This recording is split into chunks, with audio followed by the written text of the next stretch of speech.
Gente con clase, el podcast de Comisiones Obreras. Enrique, este va a ser un programa de inicio así un poco en tonos posibilista, ¿no? Va a haber algunos quizás, porque como estamos perdidos, no sabemos si estamos en un momento, en fin, en uno de esos puntos de inflexión históricos, esas chorradas que se nos ocurren, porque no son pocas las personas que sostienen desde hace tiempo que en las sociedades avanzadas se aprecian cambios por y desde la irrupción del coronavirus. Puede que sea un mero acto de voluntarismo, puede. Al igual que el estilo de vida cambia, la economía también podría estar sufriendo, la ciencia económica, ¿no? Decimos, una transformación, un progreso, un cambio que podría dar lugar a una nueva era o a un nuevo paradigma que ya venía asomando la cabeza desde la gran recesión, desde ese bienio negro, ¿no? 2008-2010. La ciencia no cambia, pero sí su interpretación. Aunque estos cambios no son del todo evidentes, es cierto. Se distinguen varias tendencias en ciernes que podrían marcar el devenir de esta nueva forma de ver las cosas. Quizá, un primer quizá. Hasta la fecha, el cambio más relevante que se ha podido apreciar es la intervención masiva de los gobiernos en la economía para intentar amortiguar el golpe de la pandemia. También su entrada en el capital de empresas, el control de precios, los estímulos económicos masivos, medidas que podrían convertirse en habituales. Digo habituales, ya veremos si el coronavirus no termina marchándose de la misma forma que llegó. Quizá el capitalismo ha ido demasiado lejos, potenciado por los propulsores de la globalización, el libre comercio y las tecnologías digitales. Quizá, un segundo quizá. La globalización y las cadenas mundiales de valor están más en duda que nunca. La falta de confianza en la gobernanza del comercio mundial lleva asomando la cabeza algunos años más, culpada de la pérdida de millones de empleos en los países desarrollados y de la desigualdad de rentas. Pero esta pandemia quizá podría ser la estocada final. Otro quizá nos ha salido. Y por ahí son muchas las personas que reclaman a los gobiernos un retorno a reordenar la economía, a volver a poner en pie una regulación que devuelva la confianza a los ciudadanos, pero también a las empresas. Quizá.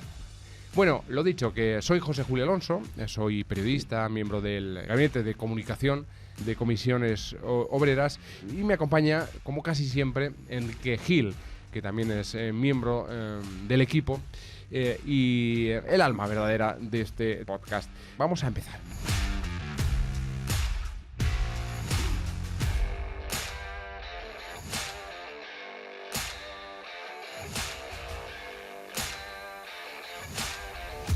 Hoy tenemos uno de esos programas de nuestro podcast Gente con Clase que espero ofrezca tanto placer a la hora de escucharlo como el que nos ofrece a nosotros y nosotras a la hora de prepararlo y grabarlo. Adrián Todolí es profesor de Derecho del Trabajo y licenciado en Economía y ha publicado recientemente un libro en el que trata de contestar a todos aquellos que sostienen sin mayor intento de parada para reflexionar que la regulación de los derechos laborales favorece el crecimiento económico y la mejora de nuestra sociedad desde el plano material. Pues bien, ocurre que Todolí defiende que no es así, que bien al contrario salen perdiendo los trabajadores, pero también las empresas y la sociedad en su conjunto. Y lo hace sin despegarse un centímetro de la ciencia económica y el conocimiento para no caer en lo mismo que combate. Este es en suma un programa para intentar dejar atrás todos los quizás que hemos venido repitiendo. Adrián, ¿qué tal estás? Es un inmenso placer para nosotros tenerte hoy en el podcast, en vuestro podcast Gente con Clase. Espero que nos salga un programa irreverente, que esté a la altura de la cierta irreverencia de tu libro Con el dogma. ¿Qué tal? Hola, buenas. Muchas gracias por tenerme y la verdad es que para mí es un placer. Oye, he dicho irreverencia de tu libro. ¿Podemos tomarlo así? ¿O crees que he ido un paso más lejos de lo que debería? Que me suele pasar, ¿eh? Bueno, yo creo que depende del ámbito, ¿eh? Yo creo que en el ámbito académico no es irreverente porque, como de hecho señalo, hay muchos estudios que avalan esta idea, ¿no?, de que los derechos laborales o la regulación laboral mejora la economía. Y están documentados en el libro.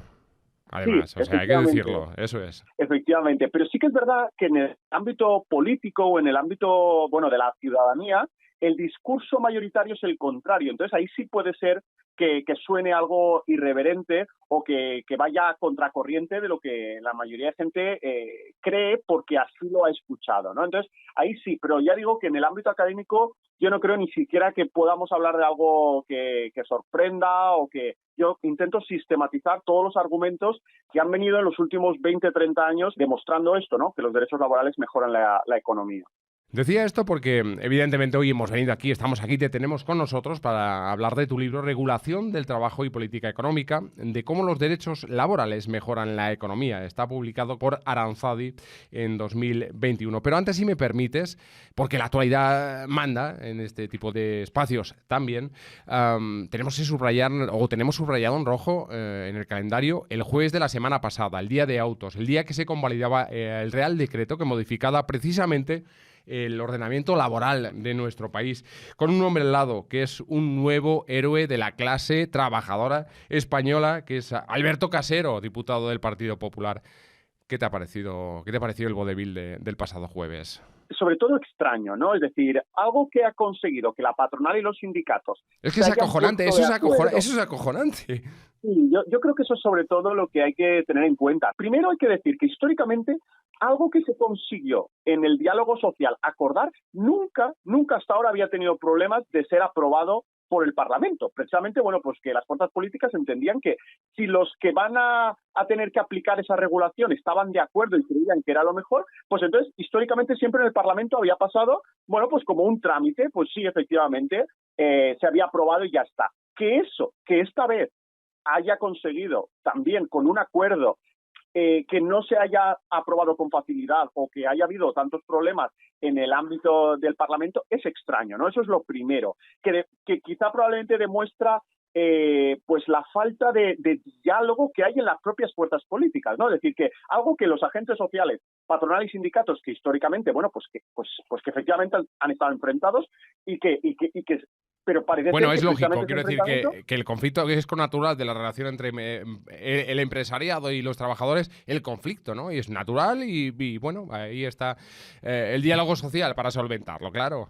Eso es, pero se consiguen acuerdos y luego llega y en el ámbito político, que teóricamente es el ámbito donde están acostumbrados a dialogar, a negociar, a llegar a acuerdos, pues parece que les falta, ¿no? Casi tienen que, pues eso, agentes sociales tienen que enseñarle al Parlamento a llegar a acuerdos y a darse cuenta pues que no siempre se puede conseguir todo lo que se quiere, que hay que intentar negociar y que bueno, pues que más vale, ¿no?, un mal acuerdo que un conflicto, ¿no?, diríamos. Eso es lo que yo creo que los agentes sociales son muy conscientes de ello y parece pues eso, que el Parlamento también necesita un poco de dosis de diálogo. Sí, desde luego sería bueno.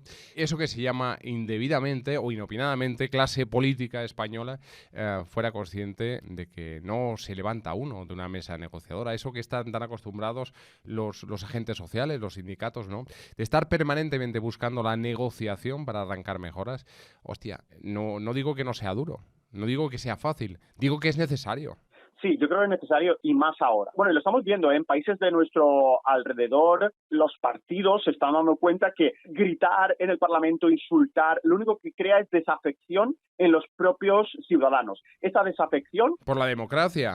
Claro, acaba llevando muchas veces a que, bueno, pues por ejemplo, mirad el Brexit, ¿no?, en Estados Unidos, o incluso Trump en Estados Unidos, acaba provocando, bueno, o Lorca aquí, ¿no?, por desgracia. Este tipo de cosas hay que evitarlas. Yo creo que es muy importante bajar el tono político, porque si no acaba provocando, bueno, pues cosas mucho peores, ¿no? Conflicto, incluso pues eso, que la democracia pueda estar en peligro, ¿no? Y además que es que esto lo está diciendo estudios que yo cito, de hecho, en el libro, ¿no? El Fondo Monetario Internacional, organismos internacionales de mucha potencia están diciendo que en parte por la precariedad, pero en parte por el tono político que se está usando, puede ponerse en riesgo los sistemas democráticos en países avanzados donde los tenían consolidados. El escenario, desde luego, es de mucho midito. Pero vamos a entrar en harina, que aquí hemos venido a hablar de tu libro. Regulación del trabajo y política económica, de cómo los derechos laborales mejoran la economía.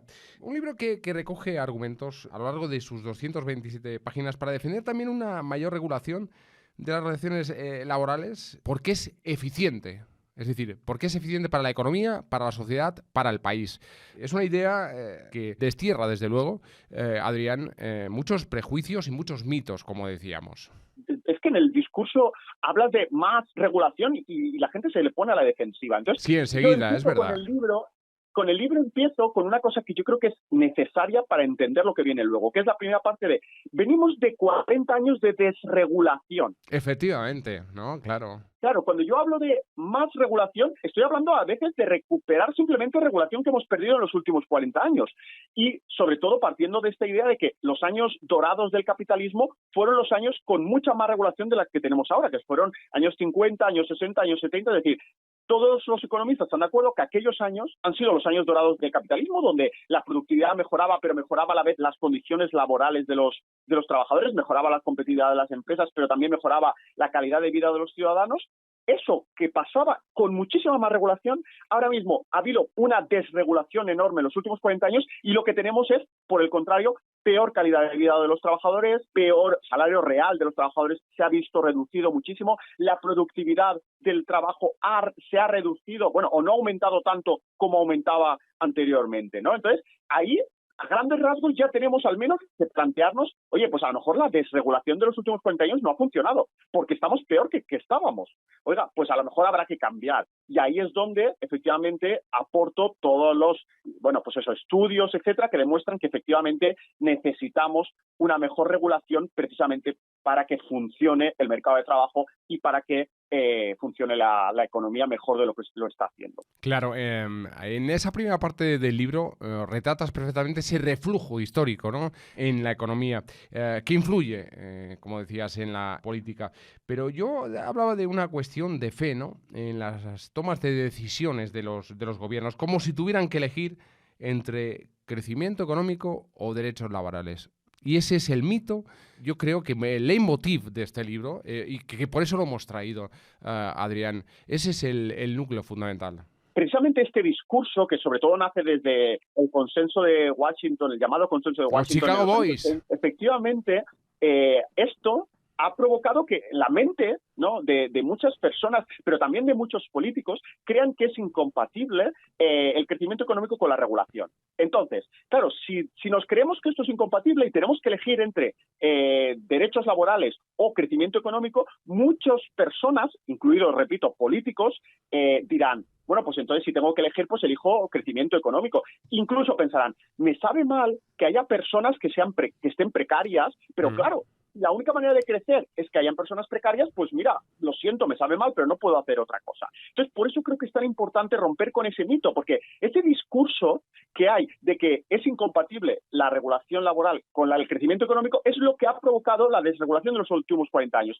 Es lo que creo que ha provocado que muchos gobiernos, que en el fondo quieren mejorar la vida de las personas, digan, ay, pero si mejorar la vida de las personas implica que no haya crecimiento económico, pues entonces me decanto por el crecimiento económico. Y entonces eso provoca, bueno, pues la situación que estamos actualmente, y es que no hay crecimiento económico o hay menos crecimiento económico que cuando había regulación, y además la vida de las personas está peor, ¿no? Hay más desigualdad económica y con ello implica que, bueno, pues muchas personas están con condiciones laborales bastante poco deseables. La vida fundamentalmente, Adrián, esconde en casi cualquier rincón ideología, y nosotros nos dedicamos muy a menudo a afilar ese ángulo, ¿no? Esto no es inocente.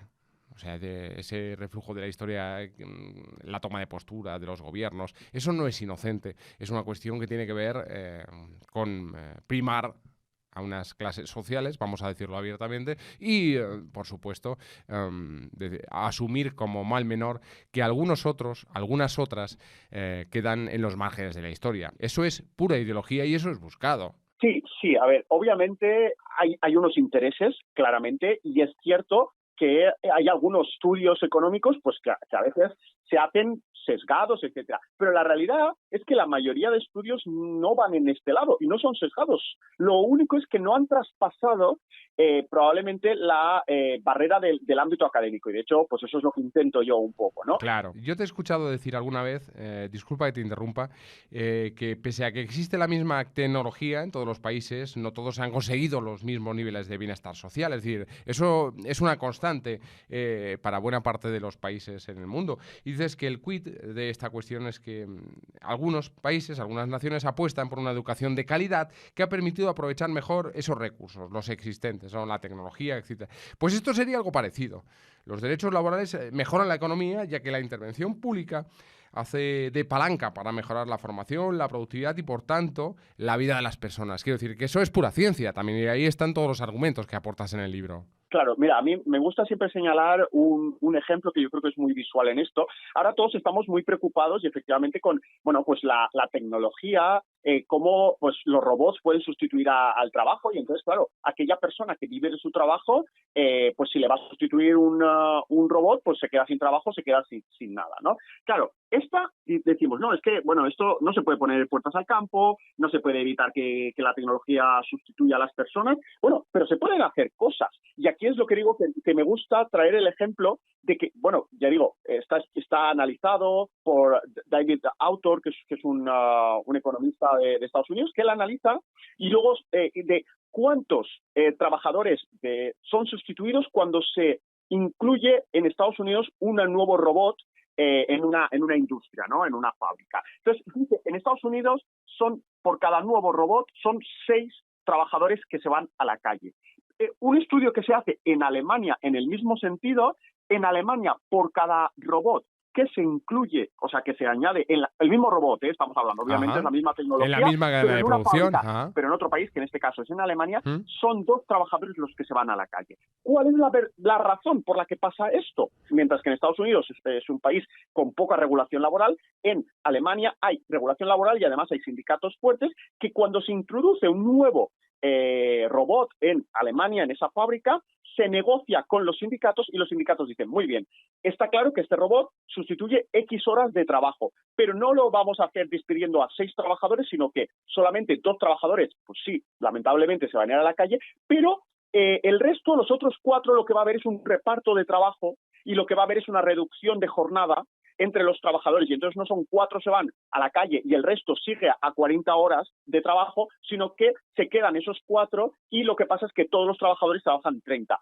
pero manteniendo los salarios. ¿Y por qué se puede mantener los salarios? Pues precisamente porque ese robot lo que hace es más productivo la empresa.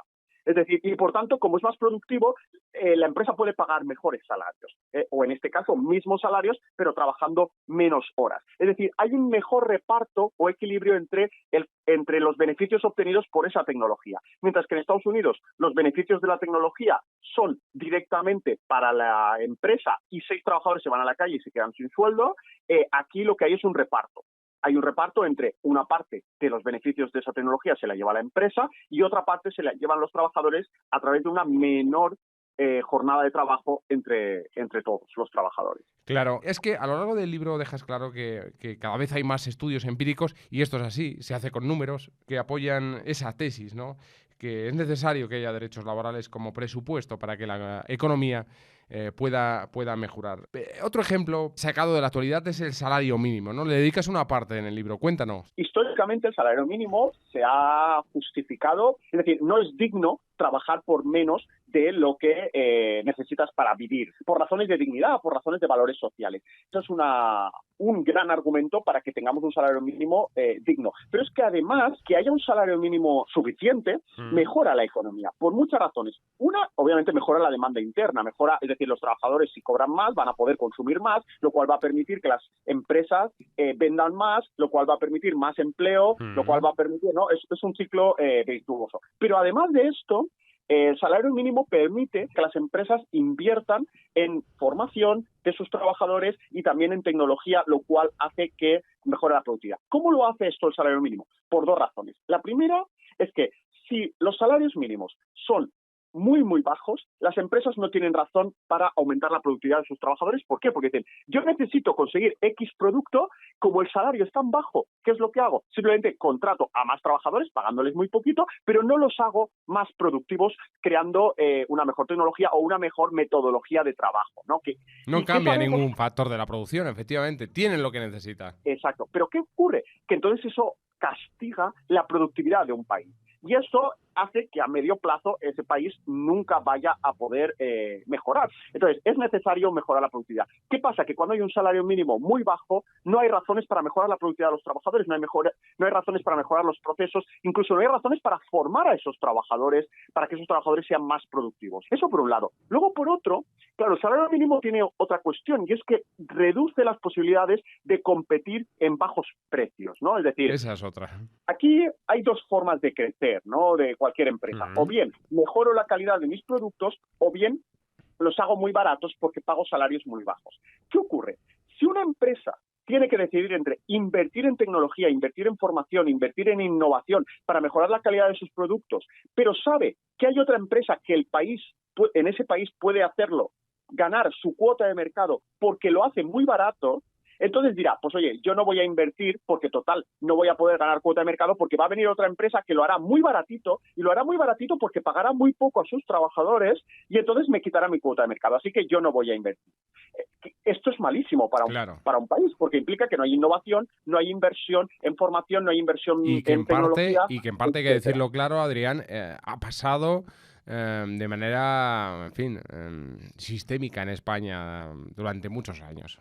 Muchos años. Claro, efectivamente, y eso también es una de las razones por las que, pues bueno, pues no somos como en los países nórdicos, ¿no? De aquí, donde los salarios son mucho más altos, pero también son mucho más productivos los trabajadores. Aquí no, porque en parte por eso, porque si el salario es muy bajo, hay pocas razones para invertir en tecnología, invertir en formación y con ello hacer al país más productivo y más competitivo. Hemos abierto, Adrián, el melón de los salarios, y es que en muchos sectores lo que está ocurriendo es que el desequilibrio del poder de negociación entre empresarios y trabajadores está provocando que las remuneraciones estén artificialmente muy bajas, es decir, pero quiero subrayarlo de artificialmente, ¿no? El empresario utiliza su mayor poder de negociación para poder extraer esa parte extra de renta del trabajador. Pero eso es por la regulación, por la falta de regulación. Sí, una de las principales razones es esa, y de hecho eso sí que lo hemos visto en los últimos 10 años, ¿no? Desde la reforma laboral de 2012 ha habido una devaluación salarial y básicamente mientras el PIB sí que ha aumentado, es decir, ha crecido la economía, los salarios reales se han quedado estancados, incluso disminuido en algunos sectores, principalmente los que estaban vinculados al salario mínimo interprofesional. Es decir, las empresas ganaban más dinero, pero esto no implicaba mejores salarios. Cuando teóricamente, incluso los economistas más clásicos, diríamos, los economistas neoliberales, dicen que el salario tiene que estar vinculado a la productividad del trabajador. Es decir, que si la productividad aumenta, el salario tiene que aumentar. De acuerdo con lo que se llama la teoría marginalista del salario y de la productividad. Pero hemos visto en los últimos 40 años esto no ha sido así. Es decir, la productividad del trabajo se ha duplicado y los salarios han quedado estancados. Eso significa que los trabajadores son el doble de productivos, pero cobran lo mismo, o su calidad de vida es la misma, la calidad material, me refiero, de la vida es la misma. ¿Esto qué lo ha provocado? Bueno, está claro que la globalización ha tenido mucho que ver, está claro que la digitalización ha tenido que ver, pero sobre todo, y esto además es como así lo defiende también Piketty y otros economistas, ha tenido que ver la desregulación del mercado de trabajo. El hecho de que hayan perdido derechos laborales provoca pues que no tengan poder de negociación. También es cierto que la reducción de la afiliación, por ejemplo, de los sindicatos, eso también, es decir, los sindicatos si tienen menos afiliados, pues tienen menos poder de negociación, como es lógico. El papel de los sindicatos esté recogido en la Constitución, forma parte de nuestro ordenamiento y de la normalidad democrática del país. Efectivamente, ese dato que dices es cierto. Está en la Constitución el derecho a la negociación colectiva, está el derecho a la huelga, están todo recogido en la Constitución, pero si hay menos afiliados, claro, por eso es necesario aumentar esa cuestión, porque entonces los sindicatos tendrán más poder de negociación, lo cual les permitirá, por un lado, presionar más tanto al gobierno o a los partidos políticos para que la regulación sea más equilibrada, pero bueno, en cualquier caso también incluso dentro de una empresa concreta para poder conseguir un reparto entre salarios y beneficios más equilibrada, ¿no? Entonces, uno de los factores principales, que es lo que veníamos diciendo, es la desregulación laboral. El hecho de que las normas ahora mismo estén a favor de la empresa hace que sea mucho más complicado conseguir salarios equilibrados. Ahora, con la aprobación del decreto, conseguir la ultraactividad de nuevo, la ultraactividad de convenios. Esto es muy importante porque antes, claro, tenían un convenio colectivo, desaparece. Espera, que tengo la alarma saltado, se ha puesto en rojo. el piloto que tenemos de los palabras que hay que aclarar. La ultraactividad es que un convenio decae. Básicamente los convenios normalmente se pactan para un plazo de 3 años y luego se tiene que renovar. Mientras se negocia la renovación, la ultraactividad permite que ese convenio siga no decaiga, vigente, por tanto, eso es. Exacto, las condiciones laborales se mantengan. ¿Qué pasa? Esto, que existía hasta 2012, desapareció en la reforma laboral de 2012 y entonces decaía. ¿Y decaía qué significaba? Pues que entonces, mientras no había un nuevo convenio, los trabajadores se quedaban con el salario mínimo interprofesional porque no tenían convenio. Bueno, pues claro, esto obviamente es una reducción de salario. Es decir, si tú cobrabas gracias al convenio 1.500 euros y de repente desaparece el convenio porque la normativa actualmente hace que ya no haya convenio, entonces pasabas a, en aquel momento, en 2015, si no recuerdo mal, 700 euros. Pasabas de 1.500 a 700. Claro, esto, o por ejemplo, te contrataban nuevo de la empresa y en vez de aplicarte el convenio de 1.500, como ya no había convenio, se te aplicaba el salario mínimo 700 euros. Claro, esto es una reducción del salario. Tú eres igual de productivo. El día antes del convenio, que decaiga el convenio, y el día siguiente haces exactamente el mismo trabajo, pero por ese trabajo pasas de cobrar 1.500 a cobrar 700. Eso es verdad que el Tribunal Supremo lo solucionó de alguna manera, pero no del todo, y ahora, ¿no? Con la convalidación el jueves pasado, ahora mismo los convenios van a volver a tener pues la ultraactividad, ¿no? Ese mantenimiento. Quería volver ahí, Adrián, al jueves pasado, a la convalidación del decreto, a la reforma laboral, porque hay otro asunto que nos pone directamente esa actualidad encima de la mesa. La temporalidad, el gran fantasma de nuestro mercado de trabajo. Es que mencionas en el libro datos claros al respecto. Que los trabajadores indefinidos son más productivos precisamente porque se comprometen de algún modo más con la empresa. Un trabajador indefinido, seamos claros, se forma más en la propia empresa, la conoce más y la compañía puede invertir más en él, especializándolo. Lo hemos mencionado de pasada antes. Pues eso es algo también que se aprobó el jueves. El ataque frontal, la lucha contra la temporalidad con esta reforma laboral. Claro, aquí hay bastante, además, consenso también económico en esta idea, ¿no? En que los trabajadores indefinidos son más productivos. En contra muchas veces del pensamiento general, porque es verdad que mucha gente piensa, no, es que claro, el trabajador temporal se va a desvivir por la empresa porque lo que quiere es conseguir el contrato indefinido y entonces lo va a hacer todo conforme se lo pidan, etcétera. Eso es sabiduría popular, pero que no está acompañada con los datos, porque los datos lo que dicen es que el indefinido es más productivo.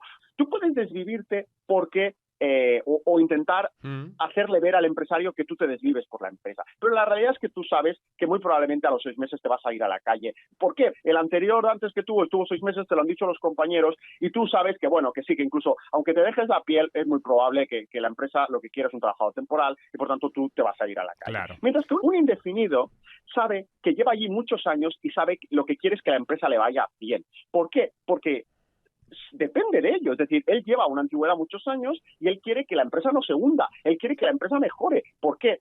Porque sabe que ahí es donde ha hecho su carrera profesional y donde espera continuar su carrera profesional. Mientras que un temporal, pues no ha hecho ahí su carrera profesional, acaba de llegar. Está de paso. Exacto, no tiene muy claro que realmente vaya a continuar ahí. Entonces, bueno, y esto es lo que muestran los datos. Es decir, que cuando hacemos el análisis más allá de las percepciones que podamos tener subjetivas cada uno o lo que podamos pensar, la realidad es que los datos dicen que ese trabajador indefinido es más productivo que un trabajador temporal, lo cual mejora la productividad, mejora la competitividad y en general mejora la economía. Adrián, estamos agotando ya el tiempo de este Gente con Clase, pero quería acabar con algunas cuestiones muy rápidamente, ¿vale? Mi abuelo decía que no hay una persona más incauta que el obrero o la obrera que vota a la derecha. Bueno, eso hay casos, hay casos. En el libro hablas de las personas trabajadoras, precisamente, que votan a los partidos que defienden reducir los derechos laborales, algo que les perjudica, claramente. Pero es que se centra el discurso político en otras cuestiones, discursos nacionalistas, se disfrazan, todo queda subvertido, ¿no? En este sentido, la ciencia, los datos, el afán pedagógico, trabajos como tu libro, son de gran ayuda. Sí, yo creo que eso es una de las cuestiones que yo intento en el libro, es huir, pues eso, populismos o de frases que en realidad no son reales, ¿no? Por ejemplo, esto pasa mucho con el tema de la inmigración. A veces se piensa que la inmigración perjudica a los trabajadores, cuando en realidad los estudios económicos demuestran lo contrario. ¿Por qué? Porque la inmigración viene y a la vez consume, y a la vez es productiva, lo cual crea puestos de trabajo. Y de hecho, los estudios económicos de premios Nobel como Duflo y Abedin demuestran ese consumo que hacen los inmigrantes cuando vienen al país acaba provocando creación de empleo de calidad para los trabajadores que ya están, los autóctonos, ¿no? Entonces, por tanto, claro, se hace mucha demagogia con esa idea de no, cuidado que viene el inmigrante a quitarte el trabajo, y es todo lo contrario. Los datos demuestran que es lo contrario. Entonces, creo que es bastante necesario luchar contra esos discursos racistas, pero además falsos, con datos y con debates sosegados, con datos demostrando que efectivamente esos mensajes son no solo racistas, sino además falsos. Adrián, hay quien se empeña en ver el futuro negro, como hay quien se empeña en perder incluso cuando está ganando. Por eso, hablar de regulación en un futuro va a ser vital. Y hablas de digitalización, globalización, automatización, que pueden hacer más débil aún a la parte trabajadora. Muy brevemente, ¿a qué te refieres?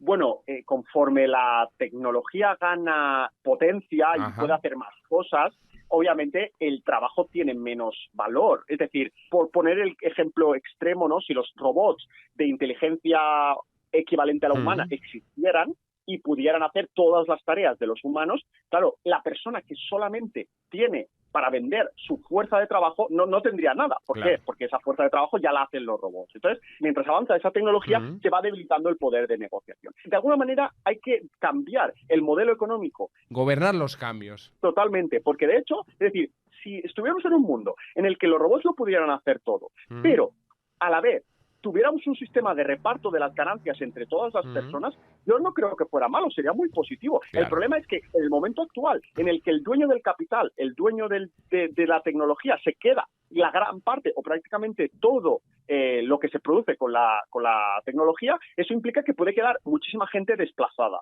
Es necesario que vayamos poco a poco cambiando eso. Y el derecho del trabajo ayuda a eso. ¿Por qué? Porque actualmente el trabajo sigue siendo necesario y probablemente no creo que vaya en el futuro a desaparecer los puestos de trabajo. Creo que se va a crear empleo en el futuro. Yo en eso soy tecno-optimista y creo que es positivo. Eso sí, lo que es necesario es, como bien has dicho, gobernar los cambios eso para que, conforme la tecnología es más importante, los dueños de esa tecnología no puedan acaparar todos los beneficios. Y voy a poner un ejemplo, que es con el tema de las plataformas digitales. Las plataformas digitales es...